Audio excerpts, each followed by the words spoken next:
Hey, welcome to the Making of an Exception podcast. My name's Kurt Graham, and we've got a special guest today, my Nordic brother. Hey. He's not actually my brother, but he's the founder of The Bible Study. Come on. Not necessarily founder Yeah. and creator. Creator, designer, writer. Yeah, CEO and president of exactly. The Bible Study. Maybe you've seen it.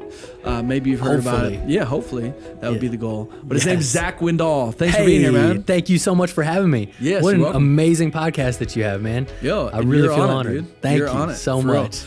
One of the best things about Zack is, and you'll get it over the next however long we talk in this conversation, but bro, your passion, your joy, your kindness. Little side note, right as we start, we played in a softball league this summer, and every person, the other team, the umpires, you were so nice to everybody. That's being a good person. That's what you're supposed to do. Well, and we had some competitive teammates too. Yeah, right. You gotta settle them down a little. Yeah, you're like, let's just Rein it in. up. Yeah, let's lighten up. We were out there just Compliment having them, fun. maybe. Anyways, we're not the best. We're not the best softball team in the world, but We tried. we tried. Hey, I thought we won did a couple great. games. Yeah. I had never stepped foot on a baseball field before. Actually, a highlight was Tissel was on that team. Tissel too. was on that team. I forgot. Yeah, for 1 week, killed it. Dude. No, for like 3 weeks, right? It was okay. But for Shout out that to was Tissel the best behind the week out of camera. all of them. We won that week. Yeah. So, okay, anyways, one of the most passionate, kind, joyful dudes Thank out you. there, and you're an entrepreneur, like, to the core of what that means. And even as we were talking before, I was saying there's plenty of people that call themselves entrepreneurs, but have not had one successful business. So I think because they're trying to start something, they would call themselves an entrepreneur. sure. Yeah. But in my mind, it's like, no, what have you built? Yeah. And then and you've built the Bible study and a bunch of other things, clothing companies. You're about to launch something brand new. I'll let you talk about it. But you're to the point where this is funding your life, which is crazy. But talk about first the Bible study. Yeah. What it is. Totally. How you got into this world of right. And like I was saying before, it reminds me of like Eugene Peterson writing The Message, Like, I mean, that's a it just huge seems, honor. I know, it just seems like a huge task. Totally. And I can't name one other person that's put something together on their own, especially your age, like young dude that's put an entire Bible study. Every book of the Bible's in there. Yeah. But talk about it. How did it start? Totally, yeah. So the Bible study, it's a 1-year study of the Bible that focuses on how each book relates to your life. So it's very personal focused. I started it... I mean, we got to go back to 2014, really. I hit a spot in my life. We'll talk about my childhood later, but 2014 hit a spot where I was like, man, I don't want to consider myself a Christian anymore. I was like, I don't want to be associated with a lot of Christians because I just had been burned by so many of them. And I was bitter at that point. And I was like, God, I see all these other people that aren't Christians that are such good people, that are so joyful, so loving. And I see a lot of Christians that weren't that. And I was like, there is something missing here. And so I said, God, I'm going to give you 2 years. I need you to prove that you're real. Otherwise, I'm done. And who are we to barter with God? But at the same time, I think like if you aren't a believer or you're questioning your faith, to be like, man, God, if you're real, you got to show up. And I think he will always follow through with that. Yeah, he's for sure. I mean, I'm on the same page with you in that, one, God, if he is the creator of the universe, like we got to be careful in how we like, yo, for sure, prove it. Come on, man. Like he's God. But totally. At the same time, what you're saying, if you're an unbeliever and you're like, man, I'm just not there. If it is real, he's able to prove himself. 100%. Because he's the creator of the universe. Right. And so that's the journey you're saying you went on. Totally. So and what'd he you wants do to for prove himself. What'd you do for 2 years? Yeah, man. So that point hit early 2014, and I was like, literally that night, I decided that I was going to move out to Australia 6 months later to study the Bible. So I was looking at a few different places. I was like, I want to know the Bible, because you look at any other religion and their holy books are so important to them. Yeah. Like in Judaism, you have to have the Torah memorized by the time you're 12 or 13. Like that's crazy to me when you look at a lot of Christians that have never even read the Bible all the way through. Maybe they have the New Testament, but they don't understand how Jesus, like the words of Jesus actually relate to the Old Testament, which kind of blew my mind, because I think it's such an important thing. Like if you say that you're basing your life off of something, you should know what you're basing it off of. Like Islam, the Quran. Totally. Right. They go all in. Yeah. And so I know a lot of Christians that don't ever read the Bible. Yo, side note, I don't know why my brain's thinking about this. Come on. But I heard, I don't know if it's with the Quran or Quran. There's again, this might be extreme, I don't know, but their book they would view as so holy and so like potent and so powerful that they would actually rip out pages and put it, like grind it up and put it in their drinks and have their children drink that, because they want them to literally drink in and eat in the Word of God. And we would believe that the Bible is the most important tool, book. It's powerful. It's sharper than a two-edged sword. It's alive. It's living. It's breathing. Right. And we're not drinking milkshakes with Bible. Not at all. You know what I'm saying? I'm not throwing it in my tea. Well, and that's probably a good thing. But taking the Word of God seriously. So I actually agree on that point. Yeah. Absolutely. So you went to Australia. So basically, right after I made that decision, I read the Bible in 90 days, front to back. I was like, I'm going all in. So I read the Bible, and then a few months later, I moved out to Australia, and I was still very like, okay, I'm in, but I'm not all in, and I haven't felt God show up yet. Get out to Australia in September of 2014. Day one, my life was rocked, like completely changed. Just like seeing what true community looks like, experiencing the presence of God, and like it was game over for me at that point.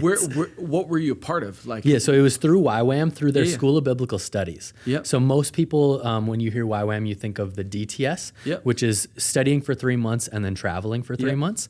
And this was the advanced program, the School of Biblical Studies. It's 9 months, and you study super intensely. So you go Monday through Saturday, 12 hours a day, 12 to 14 hours a day. So at least 70 hours a week. And then we'd have Sundays off where we were supposed to rest. But I was like, man, I am out here to study and to learn. So when everybody was like hanging out on Sundays, most of the time I would go to the store, I would buy a book, and I would read an entire book the whole day, just because I was so like, I wanted to consume so much more. And so every week we would study 1 to 3 books, and we would go into every book 5 times. So say we were studying Genesis this week. You would read out loud all 50 chapters of it in a setting. So I would usually sit in the living room. People liked the way that I read, so I would sit on a chair and I would literally read 50 chapters straight through when everybody was sitting there listening. And so that was the first of 5 things that you had to do. And then it just went like even more in depth, and you got to choose different things you could pull apart. And so you're looking at the Greek, the Hebrew, the background, the author, like everything possible about the book you're learning over the course of 6 days, 7 days. And so when you do that for the entire Bible for 9 months, it's like so much head knowledge, but then being in that community, you're also transferring all that head knowledge into heart knowledge and actually seeing it walked out. And that's really where I struggled, because growing up, I knew a little bit about my faith, but I had never seen it acted out. And I never, I had a little bit, but it was never super personal to me. And so now that it was becoming personal and becoming a real thing, it was game over. Here's a question. I think with knowledge like that and that amount of study, which is incredible, it's safe to say that there's people in ministry, pastors, that you've done more study in the Bible than they have, and they preach and teach and all that. It's crazy. Have you had moments of being like cynical towards other believers, people in ministry, all that? Obviously, there's a level of empathy and compassion for you to put out something like this, saying, I'm trying to help people. Like take those steps in Bible study. But like, I feel like with knowledge, then you have to battle cynicism in seeing everybody else not doing what you're doing. Yeah. And even more so, like when you study that much for 9 months, you forget a lot of stuff right away. And so I taught a small group right afterwards for another 9 months, going through it the exact same way that we had. And so now I'm going through all the content for a second time. Yep. And so by the time I was done with that, I'm listening to pastors and stuff, and I'm like, that's wrong, that's wrong, that's wrong. Like, this should be said this way. And I hit a spot where I was like, what am I doing? That is not what this is about at all. And so, like, I was like criticizing like crazy for a while. And then I really had a heart check and was like, no, I need to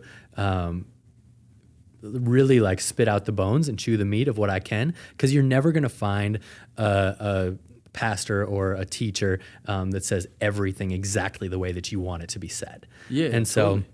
that was just something that I had to deal with personally. Yeah. And so I finally got over that over the last probably year and a half. Yeah. But it took a while for sure. So within the year and a half, as you're getting over that, you've written this Bible study. Totally. And so early 2016, January of 2016, I was planning on going out to Australia to teach.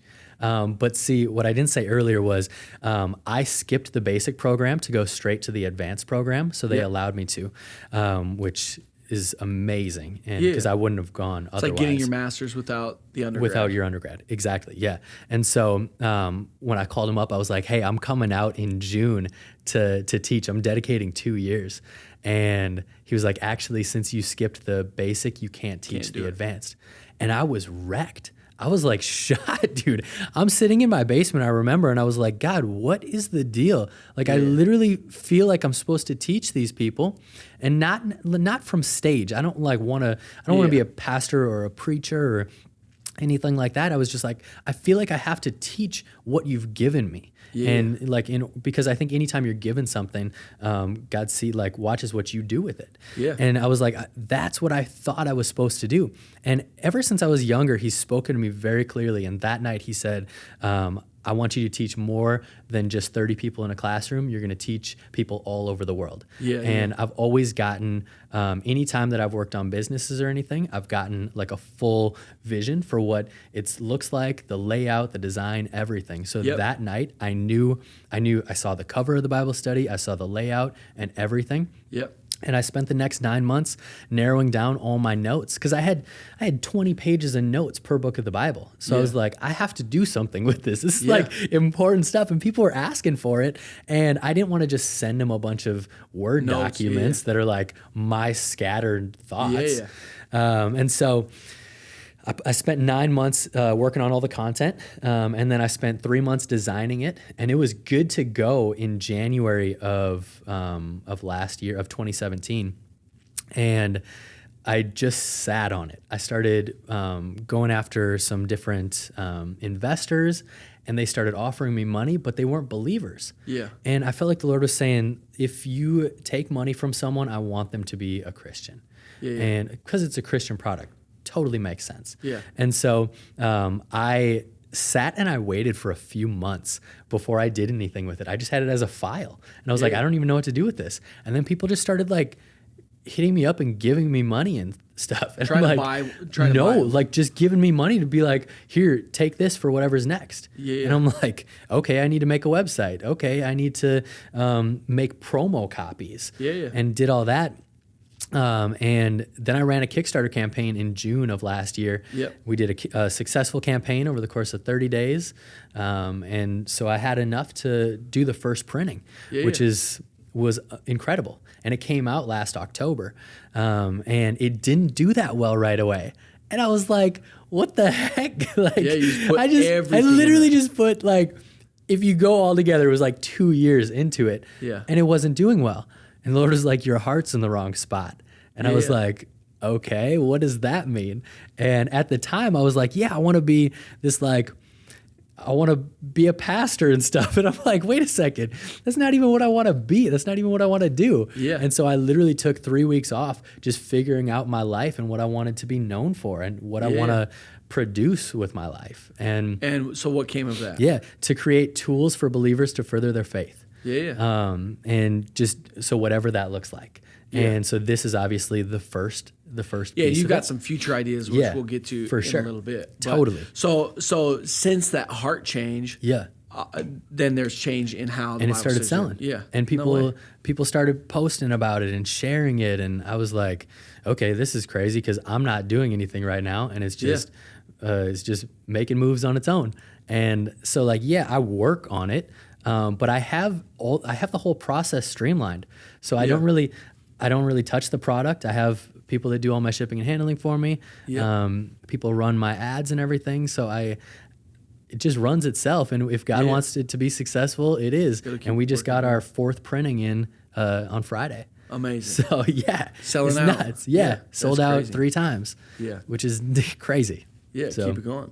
Yeah, it's been And a lot now of it fun. is all over the world to the point Yeah. of what God was speaking to you. Yeah. I don't want you to just teach 30 kids. Yeah. I want you to teach people all around the world. Now it's around the We're world. in every single state in the U.S. Yep. And we're in 132 countries, and there's only 195 countries in the world. You're getting close. Isn't that crazy? Yeah. So almost every single Yo, country. you should write out the countries that it's not I know. in I and need just to. start And praying like, over it, yeah. just let's market do it. ads to them. Yeah, dude, you should. For real. Just to say Just we're to in do every it. country. Yeah, I think I'm going to have to do that at some Yo, point. that's wild, dude. Yeah, Are you in nuts. Canada? Because that's an Oh, easy yeah. one. Let's just do Piece that. of cake. Okay. Like it's Mexico? nothing.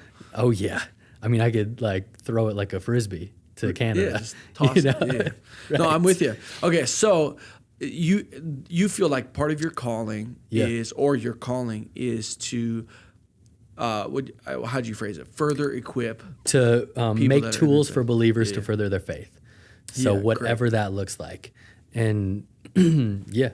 It's not always been that way. Talk about so being an entrepreneur, being a businessman. How did you get into the world of like I want to start a business, I want to work Yeah. for myself? For sure. Where Totally. did it all start? And then what's happened in between too? Yeah. So we'll go all the way back. When I was 9 years old, I would spend like 2 to 3 weeks in Florida every year. I love Florida. It's always just been a part of my heart. Yeah. And so 9 years old, I would make necklaces with shark teeth on them and shells and stuff with my mom. We would Yes. make like tons and tons of necklaces, and I would walk up and down the beach and I would sell them to people. And I would make like hundreds of dollars as a 9-year-old selling jewelry. No way. Where are you just picking up shark teeth? Bro, all over down there. Back then, you could go to these stores and they would have all sorts of shells, and they would have shark teeth and things like that. No and way. we would take like some like random leather and things like that, and jute, and make hemp necklaces and stuff, and Yeah. just sell them like Yo, crazy. hemp necklaces used Bro, to be the thing. That was it. Between those and puka shells, Puka come shells, dude. on. Oh yeah. No, I was with you. I think I just had Yes. necklaces made of yarn. That's all I Right. could afford. That's all I had. So. No, that's wild. Okay, so, Yeah, so that that's was how like you started. Like, oh my goodness, 9 we got a years little old. business going. Totally. What then else have you done? Fast forward, I mean, I was doing music. I was doing a few different clothing lines. I ran a media production company with some people. Yep. Where I ran like the creative side of it. Yep. But like, this was all those things were from 17 to 26 probably. Yeah. And like I was in school, and so I would take classes that had to do with businesses that I was doing. So I would design t-shirts in a design class, and then I would make a marketing plan in a marketing class, and then I would go actually sell them at night and make money off of legit my classes. business. Right. No way. So it was always just like part of me. I mean, worked on like developing a TV show and just a bunch of random stuff, because I feel like it's so important when you have a creative mind. I think so many of us will have idea after idea after idea that we could produce, but a lot of people don't act upon them. And so I was like, man, I don't want to be someone that is 70 years old regretting not doing something. Yeah. So I literally spent my 20s trying things and failing fast, because the faster you fail, the faster you can get on to the next thing. Yeah, so amazing. I didn't have a lot of success at all, really, even until the Bible study, I'd say. Yeah. It was all based on like gaining experience, gaining knowledge, and building relationships. It's almost like exercising your creative mind. Totally. Like, it's not enough to just have an idea, but like to get it, to try to do something with it. For you know? sure. that's like a full rep, you know. And you did that. You did a clothing company. Yep. Let's talk about that. What was that? I started. So the first one was called Integrated Threads. Wow. You know, What a title. integrating Christianity into pop culture. Yes. Because I don't know why, I've always had, even though I fell away from the Lord for a while, I've always had like Christian morals, and I've always wanted to merge the two, because I've always had like a strong understanding and knowledge of pop culture, especially the hip hop industry. Because I've been in that for a long time, and I used to work in it. And so like I always wanted to be able to bring the two together. So it's like Integrated Threads sounds like the sickest thing ever. and when I started that, I was actually I'm like super persistent with things. I would call Pharrell's label every single day, because at the time he was making ice cream and Billionaire Boys Club clothes, and I was like, man, he's the coolest dude ever. This was 14 years ago. And so I would call his label every day to try to get on the phone with him on my lunch break, and I would literally sit on hold for an hour every single day. And so like fast forward a few years, I was running a clothing line called Smile Collective. And it was Integrated Threads didn't really take off. It didn't take it off at all. I mean, that ended after probably 6 months. Smile Collective, when I was in college, I was doing that. It was birthed out of something called Pick Your Smile Up movement. And Smile Collective, I made a shirt that said "Born into Royalty" on it. And there was a cloud with a diamond in it, and it was like, your riches are in heaven, but like nobody would know unless I actually explained it to them. And a friend of mine wore it into the studio with Pharrell, and Pharrell looked at it and was like, man, that's a dope shirt. And I was like, no way, you have got to be kidding me. I was trying to hit this dude up for like 3 years, and then it came back around, and the shirt made it. The shirt made it, and then we started a clothing line out of it. You got to re-up on those shirts, For dude. real. I don't own the company anymore. Shoot. Because it wasn't successful, and so I was like, I'm out. You're like, somebody else could take it. Yeah. So I gave it to the people that own the business with me, and then I just took some time off for a few years, and then I went out to Australia, and that's where this came out of. Yo, that's crazy. You talked right before we started recording. You said one of the biggest things about why you are the way you are is because you've been in the hospitality industry for a long time. 100%. One, what were you doing in the hospitality industry? But how has that helped shape who you are now? Totally. You know, when I was 15, I started working at a Dunn Brothers coffee shop. I was 4'11", 105 pounds. I couldn't see over the counter, but they allowed me to Little guy serve back everybody. Tiny guy. And I would also like roast the beans, but I'd have to stand on a ladder in order to get up it because I was so small. And so I was in the hospitality industry for like 15 years probably, 14 or 15 years. And a lot of it was really high level hospitality. Top country club, top restaurants, whether I was serving initially or managing. What I was taught during that time frame was so crucial to who I am today.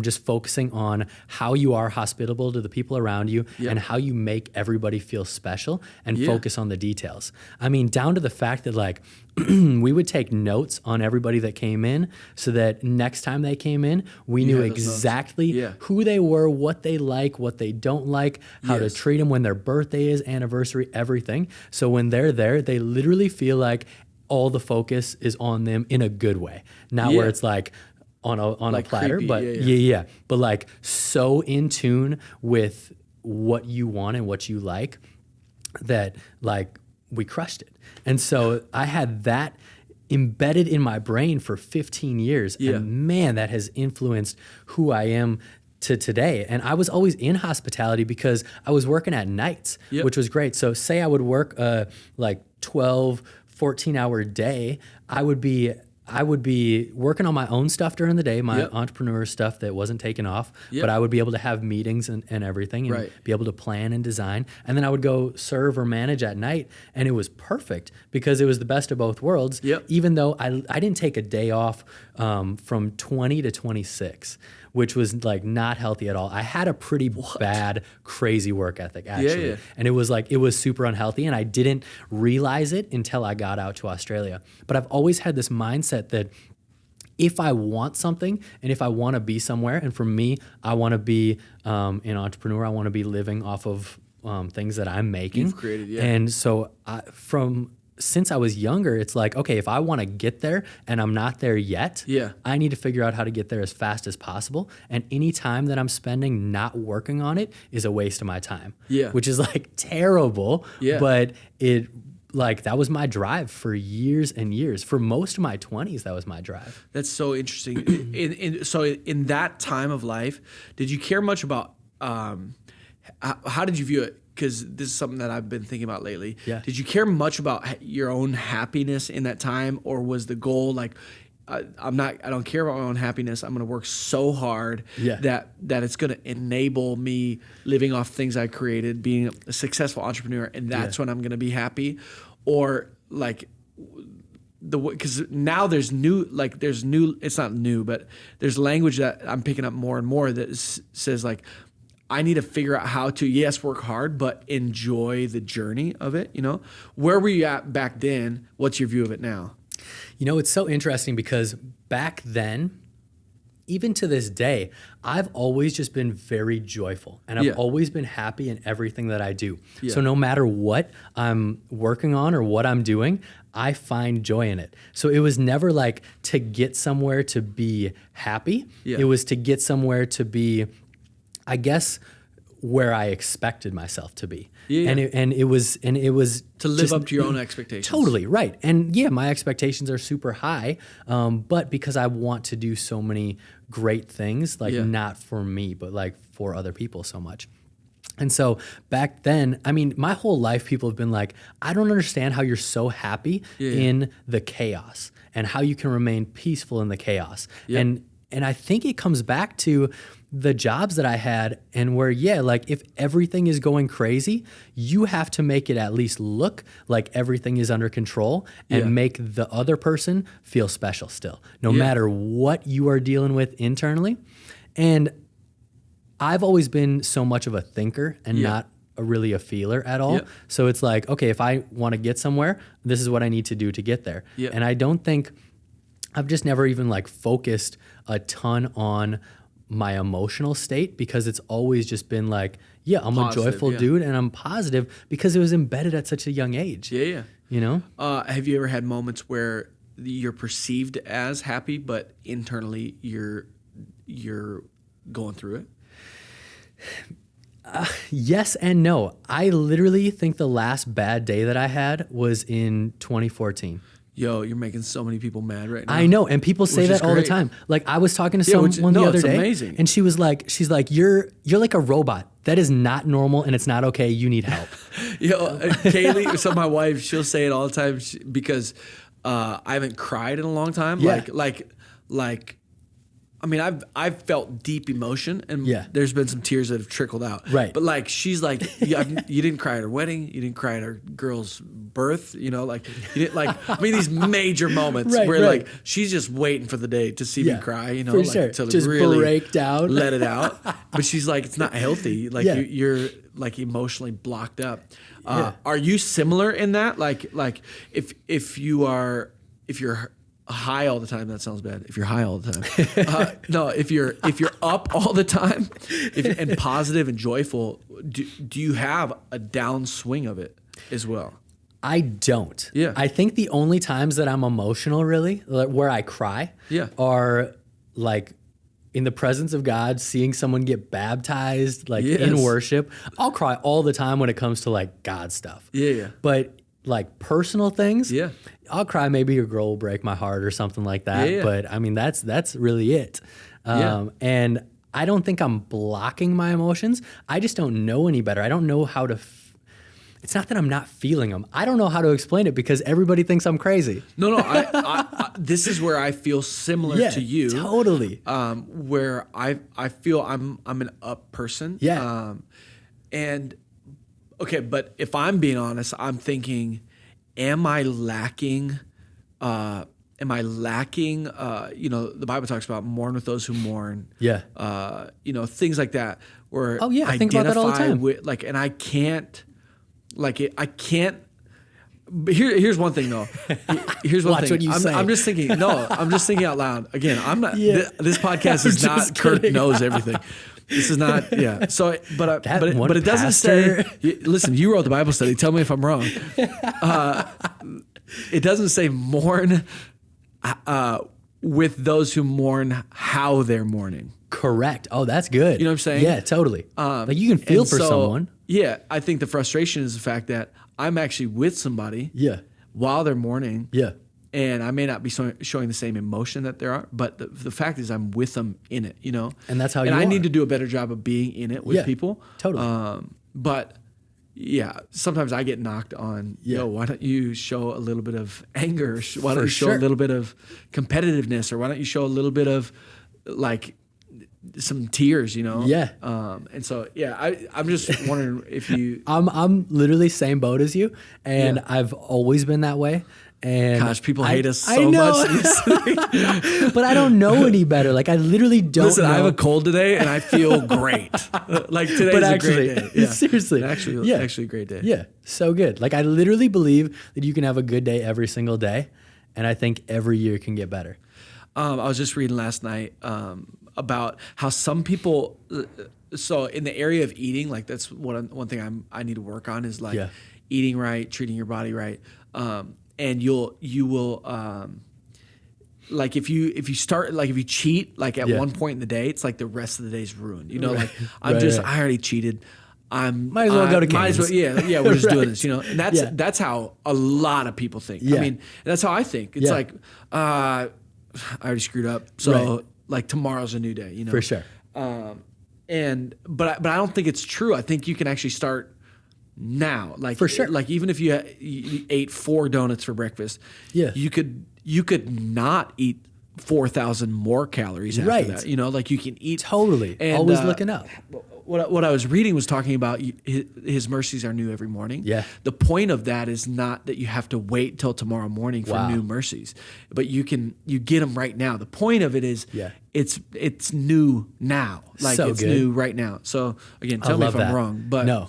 I do need to work on that a little bit, but in people's lives, what you're saying is you can have a great day, even if what you 5 minutes ago was terrible. For sure, because it's how you react to it. Yeah. Because everything in life is about how you respond to it. Yeah. And like that's your attitude based towards it. If 90% of what is that quote? Like 90% of what actually happens to you is based on your response to it. Yeah. And if you look at something like, that sucks, but you can't change anything that's happened in the past. So you might as well preface for the future and just make an improvement for the future. So I think so often it's like everybody that does, they're like January 1, I'm going to start working out. Why not start today? Totally. Like, why does it have to be a date? Because when you do set a date, you're most likely to fail at it. Yeah. You know? No, I'm with you. There's people listening to you and they'll go, well, it's easy to say when you've got a successful Bible study, you're supporting yourself with things you created, entrepreneurship. No doubt did you have some struggle, but it's easy to say when everything's good. So tell them some things that you've gone through that were not so good growing up. Yeah, totally. I think that's the biggest thing. Like when people actually hear my story and stuff, they're like, oh dang, okay, you've dealt with some stuff. And I think people got to be careful judging anyways because everybody's gone through it, you know. 100%. Everybody's gone through something, and so when they see the joy, anyways, it's all about how you respond to it. I think here's my guess. I think I'm guessing that you are the way you are because of how God created you. Yes. Yep. But also along with that is you are the way you are because you've actually had to learn how to be joyful when things are going bad. Sure. And you've just had more practice than some other people. Yeah, absolutely. So there's people going through it right now that don't have that same joy. Yeah. But it's feasible. Like you can get there. You can get there. Right. Let's talk about it. Yeah. So when I was 4 years old, my mom was diagnosed with stage 4 ovarian cancer. She was sent home with a 5% chance to live, chemo, radiation. She was so skinny, she looked like a Holocaust victim. And basically, they said she was Do you done. remember this at 4? No. Crazy thing. So when we get to every other piece of it, my mom was always praying that I wouldn't remember any of the bad stuff that happened growing up. I literally have max 10 memories below the age of 15. Also, maybe a reason you're so positive. Jeez. Isn't that wild? Yeah, that's wild. Yeah. Yeah. And so, but also like all this stuff influenced who I am for sure. Yeah. So that was number one. Well, and you know everything that happened. Yeah. Totally. Stage 4 ovarian. Then she had a tumor around her sciatic nerve. A little bit later, chemo radiation. Then she had colon cancer. Hang on. Yeah. Hang on. You got to slow down because it's like, does she still have ovarian cancer? You know what I'm saying? Like, Yeah. Like, what's the journey? So, like, take it one by one because. Stage 4, I'll share as much as I know. Stage 4, ovarian, when I was 4 years old, miraculously healed from it. The Lord healed her, gave her like a word that she was going to get through it. Cancer-free. In the midst of it, cancer-free. Fine. Next up, tumor on her sciatic nerve, cancer again. The Lord says, I'm going to get you through it. Miraculously healed. So twice now. The reason I'm slowing it down is I think it just carries weight. Because the next part's crazy. So I've heard of people, they get cancer once. And they beat it. And even stories of miraculous healing like your mom. And I've also heard then they get cancer again. You know, and we both know somebody that's going through it right now. Totally. Get cancer again. And what a bleak place. I mean, because everybody that gets healed is going to die someday. For sure. And they all know it. Yeah. So even though I was healed, I know I'm still going to die someday, but not from cancer. Not 6 months later. 6 months later. Right. And then she gets healed from that. Completely fine then. But I mean, like, she lost her hair a few different times, and every time it would come back a different color, which was wild. So like growing up, my mom always had a different color, or she'd have a wig, and she would let me pick out the wigs. So one time she let me pick, she was like, you can pick out any wig you want. And I'm like, the black one. And so she had like this super bad black wig. No, what a mom. She cracks up about it still today. Yeah, that's so funny. Okay, so second time around, she's healed. And then she's fine, life's good. For how long? I don't know. So this was all between 4 and 15 for me. Got it. So yeah, but not 4 and 6, not 4 and 10. No. I mean, you're talking 11 years. Yeah, exactly. So then she gets diagnosed with colon cancer. Has to have 3/4 of her colon removed. And she's an author, so her nickname is Semicolon, because she only has 1/4 of her colon. No. Yeah, amazing. Wow. She's probably going to be so bummed that I just said that. Well, you just gave it away. She's still alive. Yes. So she's still alive today. Yeah. Colon cancer, healed of that. Yes. Breast cancer, double mastectomy, everything. That was when I was 15.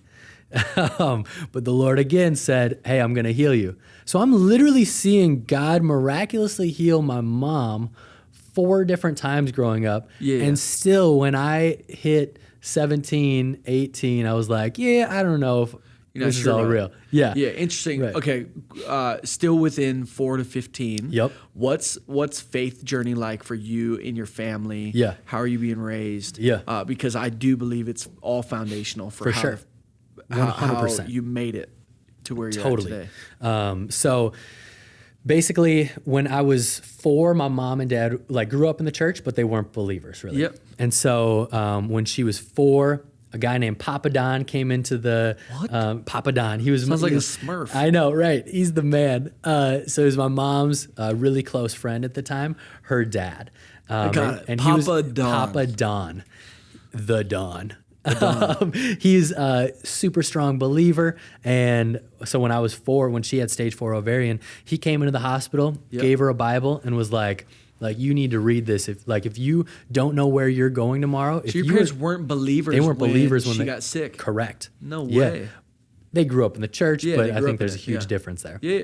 And he was like, if you were to die today, do you know where you would go? And she was like, man, I think I would go to heaven. I went to church growing up. Yeah. And he's like, you need to read this. And so she just went in on the Bible. No way. And she is like the most passionate person I know when it comes to scripture and like being dedicated and like reading it, and her whole life focused on it because of that turn of events. And so they started going to church. My dad started getting into the word as well. Their relationship started mending together even better. And incredible what spending time in the word will do for a relationship. So do you remember some of that transformation in your parents' lives, or since what you can remember is like you've always known? Yeah, for sure. I mean, honestly, I've seen more of a transformation in their lives that I can remember just over the last few years. What's that like? But it's so cool to see, man. Like, I love it so much, just watching them on fire, walking in the Spirit every day, like loving so well, and just their relationship growing together. Is awesome. And so, like growing up, I would go to church, and I was part of all the youth groups and everything. But it was never, I didn't fully understand it. You know, it just wasn't super personal. Even though like it was getting more personal for them, I was just too young. I don't know. It wasn't my own faith, and it wasn't my own faith until I was 26. If you remember this, and if you don't remember it, then you won't be able to answer the questions. But what is it like to have your parents sit you down and say, "Hey, mom's got cancer, and it's not looking great"? Multiple times. You don't remember. I literally don't remember any of it. I can't envision her at all. Like, I literally can't picture her before the age of 15. I remember her walking behind me in the hallway in elementary school, and I was running ahead, and that's the only interaction that I really remember. It's so interesting because even the fact that you don't remember is a miracle. Like, for sure. So even while you go to 17 and you're like, I don't believe this stuff. I can't even. But you can't remember what you should be able to remember. For sure. Which is and it's nuts. all the dark stuff. But at the same time, like everything that I am, like every piece of me right now is so based on what those two taught me growing up. Like, because she's super positive, my dad's super positive, and just looking at every situation from a positive perspective, it like that is the way that you think in my life. Like I've never not known that, because it's been 25 years of that. Man, I think, and I know a bunch of people that they would believe what we believe in the sense that how you think is so important. 100%. To how you act, how you respond to situations, the words that come out of your mouth. I mean, it is like what you think becomes who you are. You know, your thought life is everything. Thought life. Totally. So they believe that. But little things can, and even in my own life, I mean, even me, little things can set me off at times where it just, like, can ruin my day, or whatever. Do you have any like key in that? Like, how do you live a life where little things and epic things don't set you off? I think so much of it, like I was saying, it's all about how you respond to it. And positivity or negativity are like a snowball. So if you, in the morning, you spill coffee on your pants, you're probably going to get in a car accident. You're probably going to have like all these bad things happen throughout the day, because that's how a bad day, quote unquote, is. That's how it is formed. But at the same time, if you spill coffee on your pants and then all of a sudden you're like, man, I'm just happy that I have pants, and that coffee was really good when I had it, then it blocks that snowball from happening the rest of the day. And you're like, okay, cool, on to the next. Interesting. And I think one of the biggest things is being grateful. Thankfulness is like a huge thing for me. And I think every day, like, you should be thankful for the small stuff. And when you develop that mindset, so many things in life are better. So I suggest a lot of people that struggle with it, to do like a thankfulness journal, to actually get a journal and every day write down 5 things that you're thankful for. Yeah. I remember, so when I was at the country club working, I had like 18 people on my staff or that were on my staff, and every day I made them say one thing that they were thankful for. Yeah. And it was just who I was known as. Like I was the manager that made everybody say something that they're thankful for. And there was one day I was working in a different department, and I went in and I was like, "Hey, what's up, man? I'm Zack." It was a new guy. Yeah. And I was like, "What are you thankful for today?" And he sat there for like 30 seconds and he's like, "Man, I don't know." And I was like, "You aren't thankful for one thing today?" And he's like, "No, I don't think so." And it was just so normal for him. And that like, it made me laugh so much at first, but then I was like hit with sadness. And I was like, wow, how do you not find something to be thankful for? Like we have so much. Yep. I think so many people are like, "Man, I have nothing." But if you look at any other area, like if you look at a small town in Africa, a village, and they're so happy and so joyful, we would look at them like they have nothing. But in reality, they think they have everything. And so it's all about perspective and where you're at and how much like your day could always be better and how much it could be worse. And knowing that it could always be worse is huge. I know some people that are like you and like me in the sense that it's positivity all the time. I also know that they're fakes. So, for sure. Totally. Like, and I'm gonna name them. I'm gonna name them all. No, I'm kidding. Bring it on. No, but there's times where I'm a fake.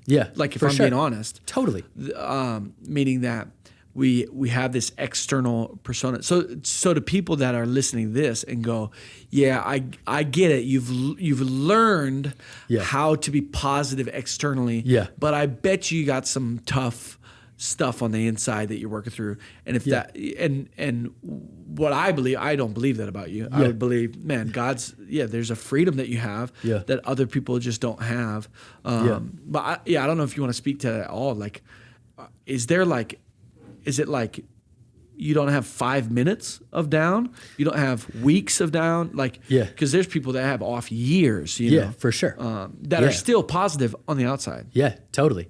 It's so funny because like my brand essentially, like on Instagram, like I'm very focused on my stories and stuff, and people are always like, "You're so positive and so joyful. Are you always like that?" Because we know those people that are like over the top, and they're kind of annoying sometimes. And I'm like, "Yo, I don't want to spend time with them. They're like too much." And so like, yes, sometimes I feel like it depends in the situation for sure. Like if I'm in certain areas where I know it is my role right now to be the positive guy, so I am going to be that for the people around me. And I think that comes from like the manager perspective. You're totally. The leader in the room.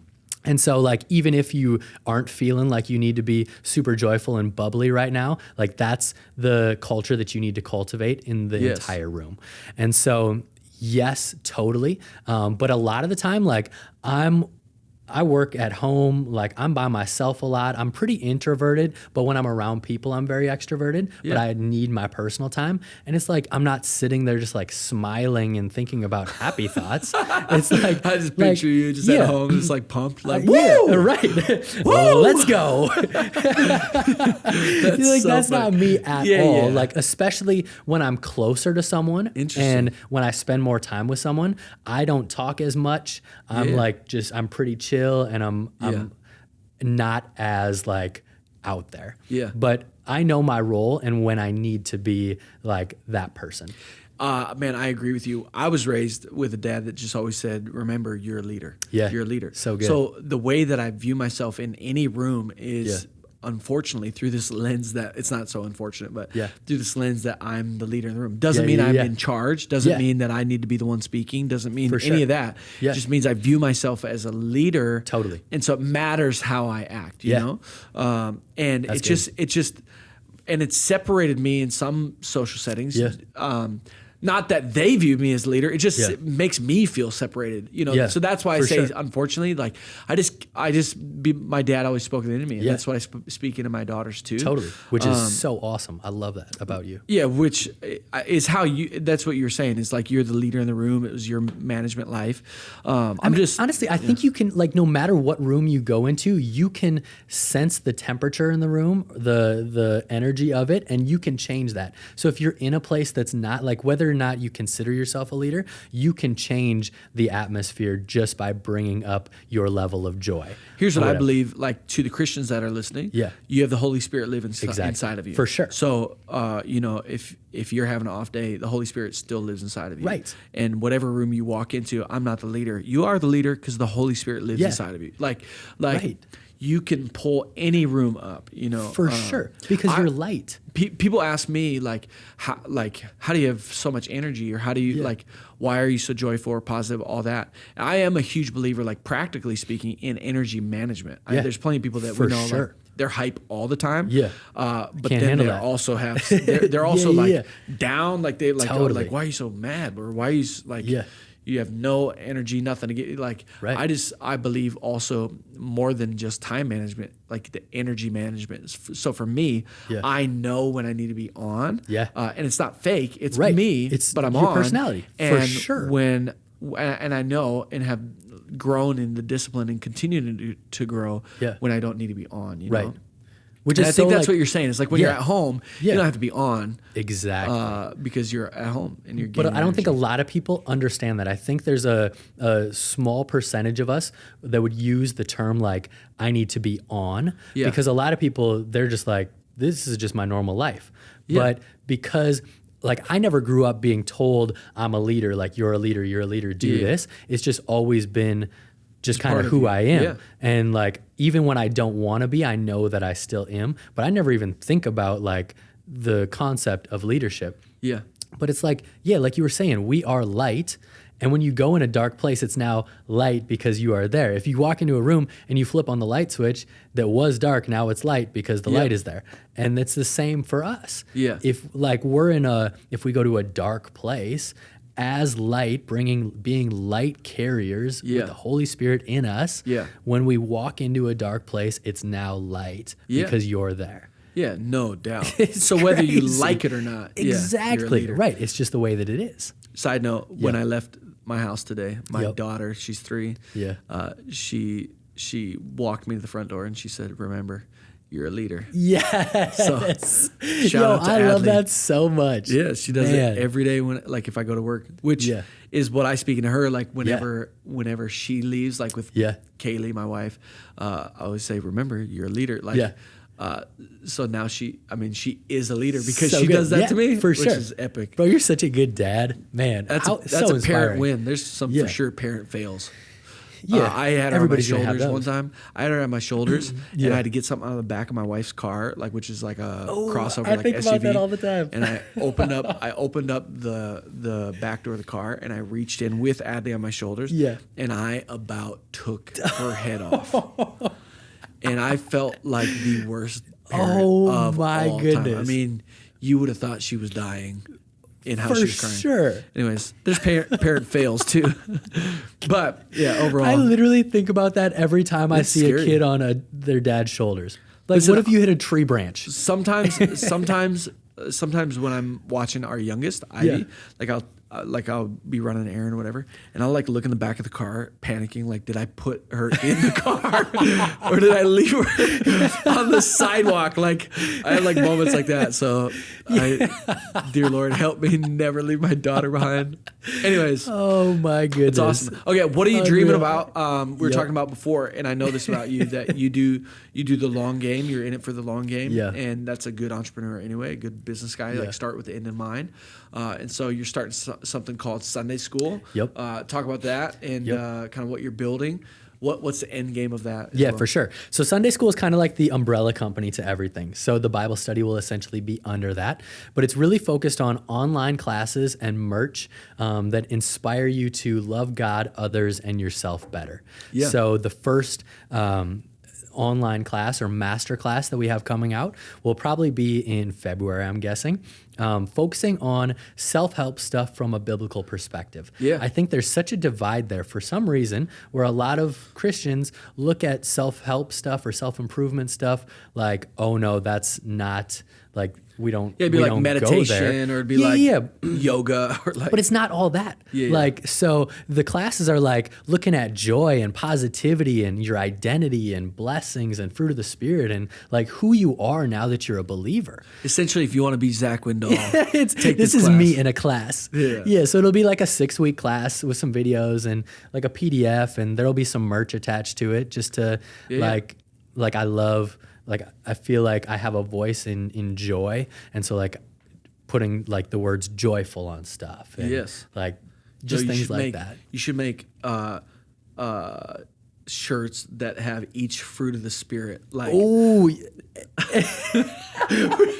like, oh, like, I can't tell if you're actually serious. I'm serious, dude. This is me being on right now. I'm dead serious, but maybe you're just being nice to me. So, bro, you couldn't have done that better. You're like, ooh, yeah, all right, yeah.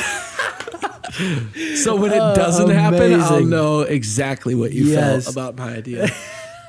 Well, I think we're gonna have like initially a set amount of like merch that we release, and then it's fine. And then the first, this is what I'm getting at. The first of every month, we're gonna do like a limited edition piece. Yeah. So we could do like 9 months. Kirk influenced limited edition. Listen, you heard it here first, folks. If I could speak into it and release Fruit of the Spirit apparel, done. I'm in, dude. The Fruit of the Loom. Fruit of the Loom is a little different. Okay. We're doing it. No, we're going to stop start at that. Underwear brand. I was just going to say. It's going to be 9 different colors based on 9 different fruits and fruits of the Spirit. Right. Best podcast episode ever. Okay, so you're starting something Sunday school. The first one's coming out potentially in February. Probably February. Self-help. You've got some other ideas. The reason I brought up fruit of the Spirit is because you said it earlier, is teaching on the fruits of the Spirit. Yep.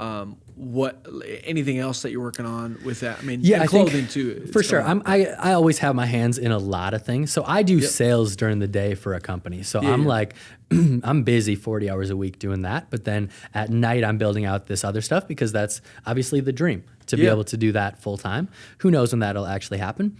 But I have other ideas. I do some consulting and helping other people. And what would you consult? So a lot of like brand strategy and like product development. Yeah. So if someone's like, hey, I have this idea for an app. Cool. We're going to like figure out how to make that happen for you. Yo, I think I told you my app idea. Yeah. And I don't know if anybody's done it yet, but here's the app idea. I'm just going to give it to Come on. Let it out there. This is my time to share it. I'm kidding. It's like the worst. I'm taking over this episode. No, here's the app idea. So if any investors want to invest in this. That's what I'm saying. Yeah, right. No, I mean, they could just take it because I'm not going to do it. Just take the idea. No, the app idea is phones are recording all the time. Like, or they have the ability to. Yeah, they would, because you can say, hey, Siri. And as I say that, they're really creepy. Yeah, super. Like, I have Alexa over there and she's listening. She just lit up. Yeah. So it's just crazy that things are listening all the time. And imagine if there's an app out there that you could just like press like the app and it saves the last minute or last 2 or 3 minutes of whatever just happened in the room. Such a good idea. So it's listening to whatever length you set it at, and it's automatically deleting and trashing like after that. But it would capture the last 60 seconds. And so when you have an emergency where you want to like, oh, I want to remember that idea. Or I want to remember what the teacher just said.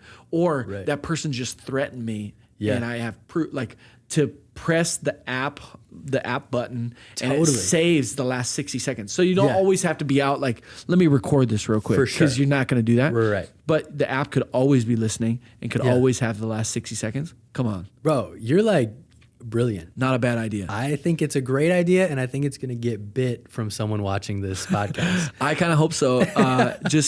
Just give me credit. That's all. Right. Just throw a little credit put your line face in on there. it. Just make your face the brand. Okay. That's awesome. Okay. Hey, I do have a couple questions as we wrap this up. Yep. But the first one, is what's your favorite book of all time? As you wrote the Bible study. Geez, that's a really tough question. Favorite book of all time. I think a very influential book when I was out in Australia, two different ones. Prayer by Tim Keller, because he basically takes a bunch of different books on prayer and brings them all into one. Yeah. And so I love that.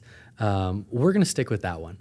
Great. We're going to stick with that one. Yeah. Prayer so good. By Tim Prayer Keller. by Tim Keller. Amazing. Love it. When did you read it? In Australia? In Australia. And it really taught me how to pray, the importance of prayer, and seeing prayers come into fruition. Give us a little prayer tip. God isn't afraid of your quote unquote dumb prayers. If you want a red bike, pray about getting a red bike. Great. Pray about the small stuff. You're saying because he already knows about it anyway. For sure. And he cares about your small little happiness. Somebody's listening, wants a red bike, and they're so pumped. Right? It's prophetic. God's going to make it happen now. Yeah. Right. That's awesome. Yeah. Yeah. No, but I think he's a good father and he cares about good us. Tip. Yeah. Totally. Great tip. But a lot of people are I'm not going to pray that because it's God has me, so many other things to worry about. Yeah, yeah. It's no. Yo, God's infinite, man. Totally. I'm with you. And he loves you and he wants to bless you with good stuff. Okay. Somebody following in your footsteps, what's one piece of advice you would give them? So I was taught this early on, probably 11 years ago, to do one thing every single day towards your end goal, no matter what it is. So say you want to be a designer, to do one logo design, to do even if it's just a sketch, one small thing, even if it's 5 minutes, because by the time you hit to the end of the week, you're going to have so much more done than if you were just to put aside an hour on a Tuesday. Yeah. So one small thing every day. One small thing every day. Game.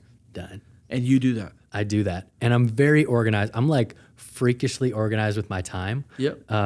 People would think I was insane. I will work in, I'll be okay, I'm going to hang out with people from this 2-hour time span. I don't care what happens at that 2-hour time span, but right afterwards, I have to go do this. And it's morning till night, every day. I know exactly where I need to be 2 weeks in advance. Do you think there's crazy. There's a problem with that? I think there's probably something. Do you have control issues or no? I'm kidding. I'm kidding, bro.